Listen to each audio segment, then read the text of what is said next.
আক্রান্ত বিএসএফ এর গাড়ি ভাঙচুর।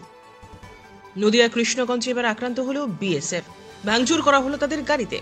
কয়েকদিন আগে কৃষ্ণগঞ্জের মাঝ এলাকা থেকে বাংকারের খোঁজ পায় বিএসএফ। সেই বাংকারের ভেতর থেকে প্রচুর পরিমাণে ফেন্সিডিল উদ্ধার করা হয়। সেই রেশ কাটতে না কাটতেই শনিবার বিএসএফ কর্মীরা খবর পায় মথুরাপুরের রিভার পাম্পের ভেতরে ফেন্সিডিল মজুত করা হয়েছে পাচারের উদ্দেশ্যে।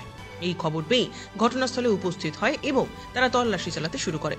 কিন্তু এই পরিস্থিতিতে ঝাঁপিয়ে পড়ে এলাকার মহিলারা। সামনের সারিতে মহিলারা থাকলেও পিছনের দিকে ছিল এলাকার দুষ্কৃতীরা। যেহেতু অল্প পরিমাণ বিএসএফ কর্মী ঘটনাস্থলে উপস্থিত হয়েছিল, তাই তাদের গাড়ি ভাঙচুর করা হয় এবং তাদের উপর চড়াও হয়। এরপরে প্রচুর বিএসএফ কর্মী ঘটনাস্থলে পৌঁছলে বিএসএফ এর পক্ষ থেকে মথুরাপুর এলাকায় 10 জনের নামে কৃষ্ণগঞ্জ থানার অভিযোগ জানানো হয়েছে। তদন্তে নেমেছে কৃষ্ণগঞ্জ থানার পুলিশ। নদিয়া থেকে আকাশ বিশ্বাসের প্রতিবেদন, উত্তরের প্রহরী।